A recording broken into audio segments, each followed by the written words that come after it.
This is fantastic. We have today Rebecca Dixon, founder, co-founder of the gameHERs. And we've been watching the gameHERs evolve in the social media platforms that we're part of, CANA is a part of. And Rebecca, welcome. Thank you. I'm so happy to be here. It's an honor. Thank you. No, this is great. And so as we go, I mean, as an intro, please let us know your background and how you got into the world of gaming. Sure. My background is, I started my career as a media buyer, and I worked in the world of advertising and media for about a decade. That experience gave me a real understanding for brand relationships and, um, bringing stories behind products and services to people and communities of people. And I loved that then, and I still love it today. I left that world around the time I started having a family, and I joined my two of my co-founders now because I was a member of their community company at the time, and it was in the parenting space. And so I joined them to help them with sponsorships and marketing and advertising. And together we were able to grow that company to a point where it was sellable. So we sold the company with a lot of experience about building community around women and thinking in terms of what works to build community. The number one thing that works to build community is to look at the community, analyze them, ask them, talk to them, and grow kind of organically. And so when we sold that company, there we were, a few entrepreneurs trying to think about what's next. Yeah. And we had a few pretty strong adjacencies to the esports and gaming world. My family, my extended family, is part of the ownership group of Envy Gaming, now Optic Gaming. And so, it's my dad and my brother. Historically, they are the people who were involved with that. So Thanksgiving family dinners, we had talked about this thing called esports. But frankly, I didn't, this was 2016. Esports wasn't the word that it is today in everyday language. And I started becoming really interested in it just as an entrepreneur and a business person and a human of the world. And, you don't have to follow the gaming industry for very long to become fascinated by it. I mean, even back then, it was huge. It was growing quickly. And women were 50% of the customer base and, 48% maybe. But it's not a very debated statistic. It's an often quoted statistic. And I couldn't help but continue to notice it along with my co-founders. So my co-founders at the time, we had gone off to do other things, and then we were all still talking about what's next. My co-founder, Heather Awida, was doing some product design with Al Khan, the visionary behind Pokemon. So she too was at toy fair and licensing fairs and noticing same thing, like women are half of gamers, but where are they? So we got the team back together. We joined with our fourth co-founder, Verda Maloney, who has incredibly relevant experience as well in both certainly community building, also DEI work, and she's done a lot of DEI audits over the years with nonprofits and educational institutions. So the four of us decided to do a deep dive and find out, okay, so 2.8 billion gamers in the world, half of them are women. Where do they go for community? How do they come together? Like who's advocating for them? Who's providing that space? And the answer was no one. Right. There were a lot of women in the industry, for sure. We are not the first people to have this conversation. A lot of the women in the industry at that time and still speaking on panels, providing scholarships, doing everything they could to mentor. Also, there were a lot of nonprofits and still are, and we work with a lot of them. But what we did not find was, what we say we are is a community media platform, kind of community acting as the media, as the influencer. And also now a social network because we have an app. So we launched in 2020. 2.5 years later, we have 500,000 women in our community, and that's how I got here. Oh my God. And so let's pull that thread, Rebecca, on the last part. So how you got it now, gameHERs, and building to a platform that as we've been looking at partnerships, and I think a lot of other companies that look at, hey, how do you really make sure that segmentation of the market adopts to the market as it matures? So are you finding some really good from that platform that you have, especially with your app? Professional boot camp that you guys offer, and then of course the award show. And I love that. What are you getting a big response across both the amateur up to the professional levels? If Yes. so, yeah, please. So we launched. Yeah, I mean, I skipped over the entire company, just saying we launched, and now we are. Hey, we're rolling here. It's good. I could just talk for an hour. I know. I hear you. Me too. And this is the problem. This is what happened. We launched with what we knew. We launched with a newsletter, a website, an Instagram account, and a podcast. Yeah. And we thought, let's just provide this space. So, community is a word now that's being used a lot, and it's a great word. But what we really provided and still provide is space for community to come together. So we put a newsletter out and we said, hey, we're the gameHERs. We put some branding on Instagram. We were able to attend PAX, two PAX conferences, which I don't know if you've been to PAX, but it's a great conference for video game enthusiasts. And so that we just kind of tested the waters, and we didn't have to test for very long to see that there was interest in us continuing to build and grow this space for gamers to come together. So to answer your question about, who did that resonate with first, or who does it resonate with now? The first people who came to us were primarily right out of college, wanting to work in the industry, or worked in the industry a little bit and wanted to pivot. Well, that was the main category. We have a lot of aspiring streamers. Mm-hmm. They stream, they would like to make it a career, and that remains true today. As we grew organically at the beginning, I mean, always organically, but at the beginning, as we were growing, we realized that the challenges for women in gaming are consistent. And while they have their differences in how they kind of manifest, there are consistent challenges for women at all ages and at all levels of gaming. And so we thought one space we need to be very intentional about being relevant and programming to is collegiate.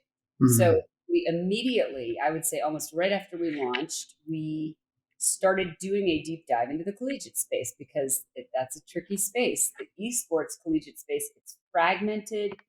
It is still developing.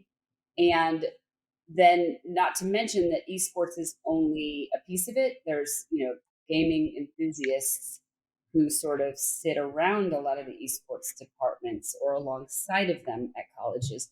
Just an anecdotal story is we have met college friends who are women who game, who don't, a set of best friends who don't know each other games because there's still a stigma around women gaming. So they're gaming in their rooms at college, not on an esports team, just avid, active gaming enthusiasts. Yeah.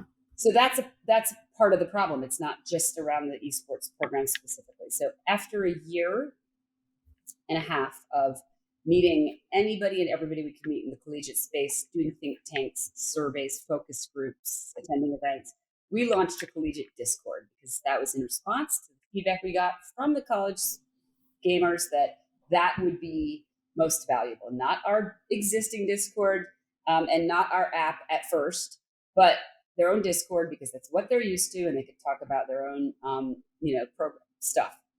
And it's been going, it's great. And also college coaches can join. They can have discussions with coaches corners. And it's really a good example of how we build community, which is we build community along with the community we're building. So then from there, it's going to go up and go down. We're looking very actively at some really strategic partnerships in the K-12 space, high school esports, and certainly in terms of pro, we have relationships with a lot of the major esports orgs, and it's such a interconnected spider web of challenges. So it's a journey that we're sort of targeting everybody broadly, but then specifically we're trying to really lean into entities in the industry that are aligned with our mission but need some assistance in getting there. Oh, what a great background and layout that I love. And Rebecca, this, when you mentioned in terms of building community, is so critical in an emerging market, and right in this space that allows for this equitable growth, and growth being equitable across all the opportunities. And there's so many right now that are being, and perhaps those silos. But I guess that is the question. And I'm going to hand it over to my colleague here in a minute for a few questions, Jack Murray. But real quick, so when you see is the interest at the high school level and then up to the collegiate level, where in the community is the education coming from that allows them to understand those gradual pieces of what I need to have, me as a gamer, of qualifications? The education around qualifications for how to yeah.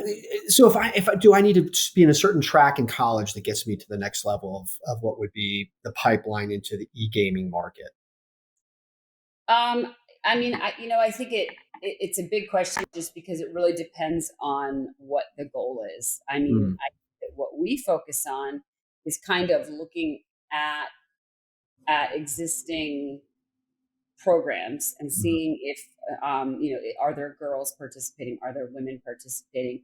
If not, we know there are women who could or would want to, but there's some reasons they're not doing that, and so then trying to facilitate an environment where they can, or they feel comfortable, or they're being reached out to. And so sometimes I think with gaming, it depends, because there are some people very early on in life, they want to be a pro esports player. Also that's kind of like saying I want to join the NBA. And so depending on what you want to do, also you may be able to enjoy playing the games, play on teams all throughout, K-12 through high school, whatever. And then because of the skill set that the very broad skill sets, I should say, that gaming offers, there are a million careers that the door could be opened to. And so, often we talk to kids in high school and college about educating them on what their gaming experience. Yeah, that's what I was getting at. And so it's like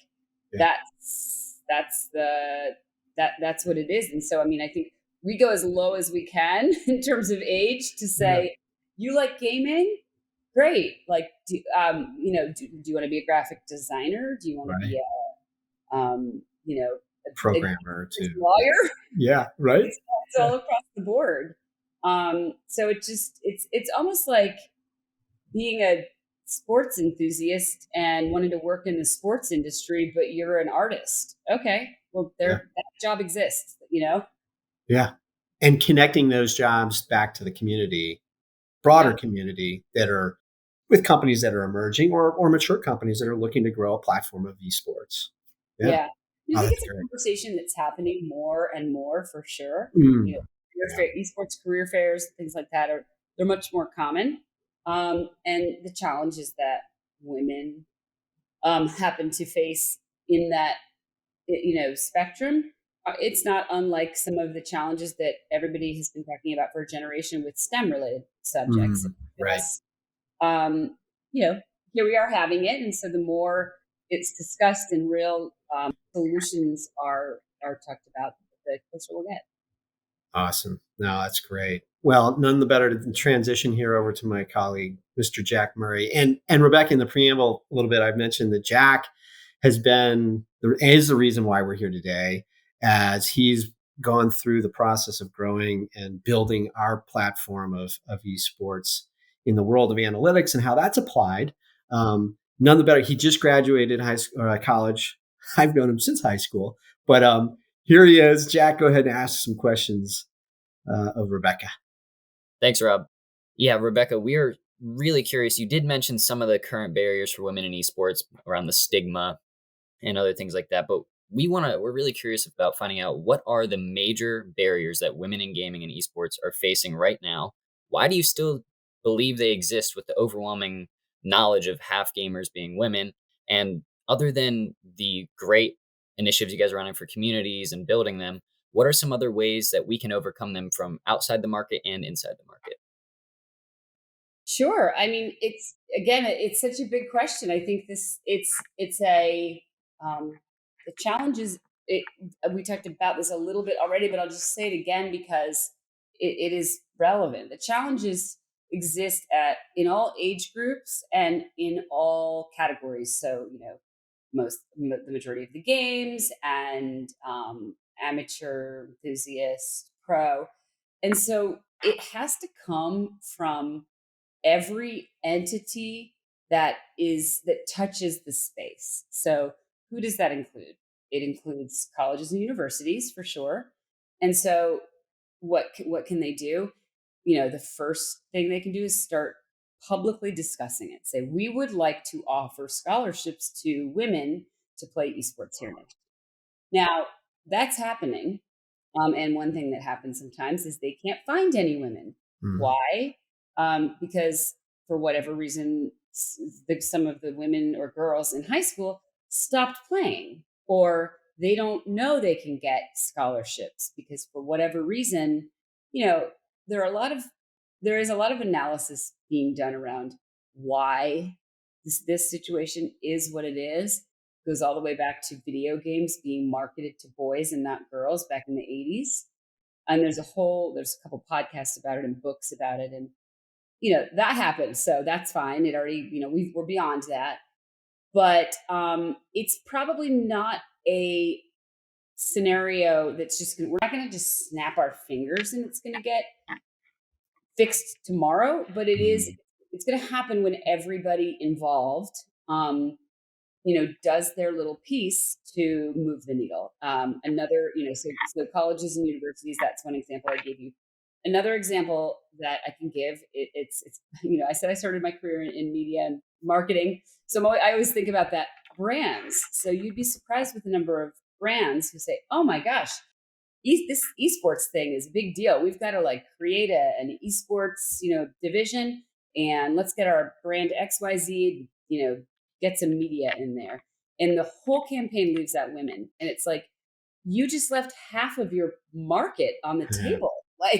Why wouldn't you market to women? Because they're playing the games. It literally just, I'm also a math major. I don't think I mentioned that. It's like, speaking our language. Yeah. So brands, that's another category. Yeah. Also let's just I'm jumping around at all the pieces that are relevant and what's causing the barriers. Middle school casual gaming, people need, where there's a lot of talk about upstanders versus bystanders these days. And there's some talk, but not enough about, is that being discussed for in video game to 6th grade boys? Because if it's not, it should be. Mm-hmm. That's when it starts. So that, these are all, there's the educational piece of it for young video game players. And that piece of it is also, unfortunately, is still also for adults because, a lot of adult players grew up in an environment where that sort of behavior was acceptable. I've gotten asked a lot in the past, well, what should I do if I'm in a game and, somebody I'm playing with is not nice to a girl? I mean, leave? I don't know. Say something? Right. you do in real life. Yeah. Yeah. So those are a lot of the things. And as an organization, I think it's just hiring practices is a really big one. You can't just say that you're interested in programming to women developing games targeted towards women if you don't have women in the room. And again, it really is kind of all math, but it's a journey. But what I will say is I do believe the future is bright. It's being discussed a lot, and there are a lot of incredible women, not just video game players, but professional, people, executives. I mean, here's another kind of cool anecdote. Yeah. My LinkedIn DM box is overflowing with companies who are trying to hire women in the gaming industry. And they put out a job and they can't get any women to even apply. Why is that? Interesting. Why Yeah. is that? And, we could debate for hours why it is. I don't know the answer. I could come up with a few guesses, though. Could be a reputation of a company. Could be the job is worded such that it just kind of seems like they want to hire a guy. There's a lot of analysis around job description verbiage. And then also, just the sort of, I don't know, but, you keep looking. But here's the really fascinating part. When we, as the gamers, post that same job on our website, we have had stories of them having to shut down their LinkedIn job posting because so many people applied, or many people applying in a 12-hour period when we put it in our app. So the connections can be made. I think that what shows for our brand is that we've been really lucky to have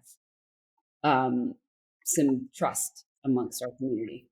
Rebecca, on that, Jack, sorry, because I know it's great, but so what's being done in the metrics being pulled from that, and then being able to prioritize, rack and stack that to ensure that the right postings, is that a coordination that's going on, as you mentioned, that maybe it's not written the right way, or it's So, it's this is all a work in progress. Wiggy, yeah. which is Women in Games International. I don't know if you Yep. connected with them. They they're good friends of ours. We have a partnership with them.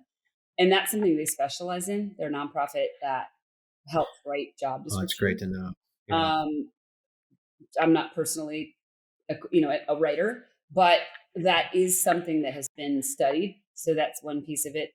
And then I think it's just, figuring out where jobs are posted. But, another, again, some of this is tracked and some of it's just figuring out what to track moving forward.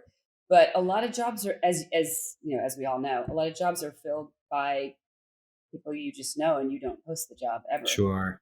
So that's, Wow. that's Yeah. part of it too. Well, that's all amazing insight. And I love how we talked about the disconnect. It kind of plays into this as well. The disconnect between, women not seeing scholarships available or not seeing those job postings. And it's really tragic to see. So we want to know, is there value added in having an esports specific recruitment platform, whether that be for going professional in the gameplay aspect of esports, or like we've just been talking about, getting careers and jobs in esports exclusively for women, and just actually putting all those job postings in one area, getting everybody, all the women being able to see it from there right away. And we want to know if there's some value that could add there, and, blend that disconnect and make it easier for them to find those jobs and careers. Yeah, I don't.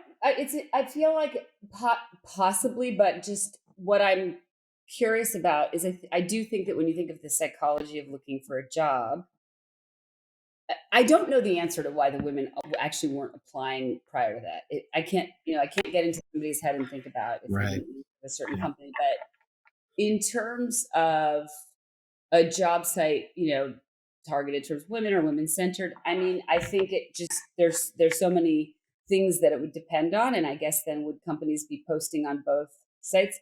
There's definitely a hole in the market, so there's something there for sure. But I think it's something we're thinking about all the time and trying to figure out how to make those connections and solve that challenge. But it could be could be a new business for sure. Yeah, that's great. And when we've done some of our market research and talked to some of our female gamers, a challenge that we were running into was the opinion of them that some women in gaming don't want to have all these separate services and events and be identified as women gamers. They want to be identified as gamers and just be all lumped in, have the same events and services. So my question is, how do the gameHERs really address that opinion and overcome it to create those amazing services and communities that you have now?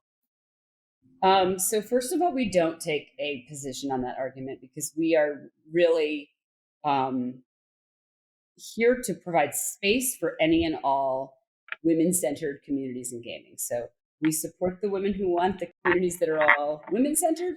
We Yeah. support the ones who don't. We've experienced that same feedback from some people. I would say I can't say 100% either way, but first of all, I totally understand that way of feeling. Like video gaming, if we are going to call it a sport, it's the only sport that I can think of where women and men can play completely. There's no argument whatsoever that men should be better, right? So Yep. I get it. Why do we have different leagues? I do find that is mostly a feeling among women, among some women pro players. It doesn't seem there's not as much in other spaces. Some in college, but I think the real answer, the view that we take at the gameHERs is it's both and there certainly is a place in the universe for women's only teams right now because they exist and some women are joining them. Is it a great, long-term goal that we just wouldn't need that because we would never have gotten here in the first place? I mean, sure. Like, I wish we didn't ever have to even be having this conversation about women in gaming because women are half of gamers, but we are. So to me, it seems certainly like in this moment in time, there's room for all of it. And also because gaming is, as an industry, there's so many different games and there's so many different levels and there's pro, amateur, enthusiast, all of it. And so I don't think it has to be exclusive. It can really be all. And so that's how we say that we're women centered. So the other thing that makes it a little easier for us to not really have to pick a side in that argument is we are, a community for women who game, but it's women, them identifying all marginalized communities and allies. So men are welcome in our community and we could not be successful without them. And when I say that, I mean, in our app, the only rule is, be nice. We've got a code of conduct. It's like a little bit longer than be nice, but it's basically just be human and support a women-centered environment and you can stay. Yeah, and we asked that because we have the same opinion and take as you with the whole there's no physical barrier for esports like a sport like American football. Say it's Yeah. completely open to everybody. Everybody has the same skill level. It shouldn't be, marginalized and separated. And that's why we wanted to ask that question. So I'll throw it back over to Rob for a few final questions, but thank you so much for that insight and it was amazing to hear from you. So, Rebecca, let's talk about the just real quick, if you don't mind, the Professional Bootcamp, Word Show, and the gameHERs app. Those, if I'm a buyer, or if I say buyer, if I want to be part of that, tell the world out there that we have in our community, both yours, ours, how they could take part in those. Sure. So it's really easy to remember how to find us. We are at the gameHERs with an H everywhere, except for the app, which is the gameHERs app. And so the app is free. It's downloadable in the App Store, and it is our events are on Twitch and they're on our advertised on our website and on social media, and there's signups for them at their at this everything's free, and we love to connect with any women gamers, like I said earlier, allies, and also any entities in the space, whether it's esports orgs, publishers, brands, schools, educators, we're just excited to grow. What I'll share with you is after being around for 2.5 years and really feeling so just thankful that we've had such a positive response from gamers and from the community.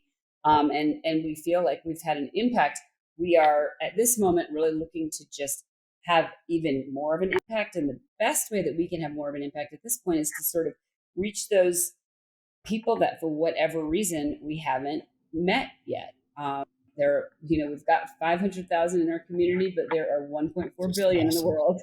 Yeah. So yeah, thank you. Oh, just awesome. And oh gosh, Rebecca. So I know I just saw as you guys continue to advertise so not just gracefully, but so well within the social media platforms that you just talked about, and then what has this this next phase for you guys. I noticed that you guys have an Invest in Us.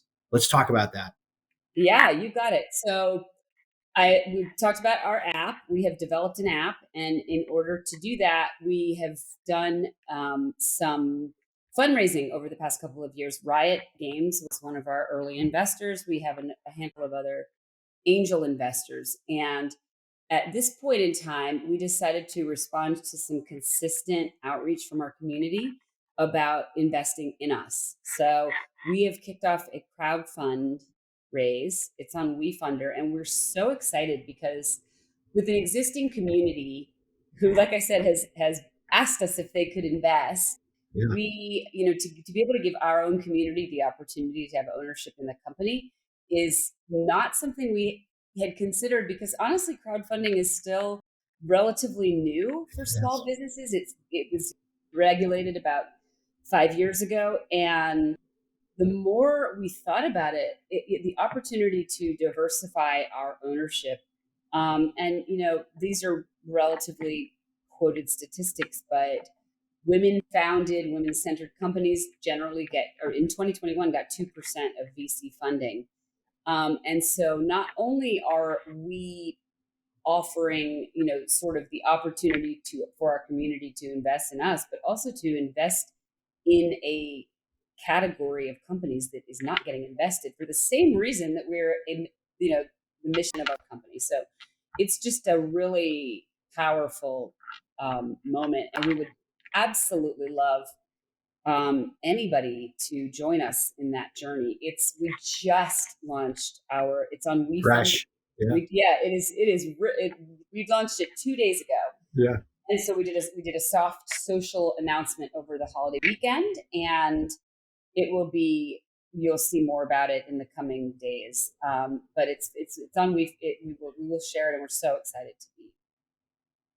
Oh, I can't wait to see how that evolves, and stay in tune with that with you, Rebecca, and your team. And for those out there, please reach out to Rebecca, her team, again at thegamers.com. And Rebecca, that's in terms of the crowdsource investment ask, they would reach out to you specifically. My email is rebecca@thegamehers.com. But also the crowdfunding, it is new, but even as of a few hours from now, it will be on all of our socials and everywhere. You won't be able to miss it if you start following us. Although we really are excited about the initial response that we got from it. So it probably, knock on wood, it won't be live for too long. Yeah. But thank you for asking. We're really it's so powerful for us to think that our community could also be our investors. That is so well said. Gosh, that's perfect, because it blends right into your purpose and why as a company. Awesome. Yeah.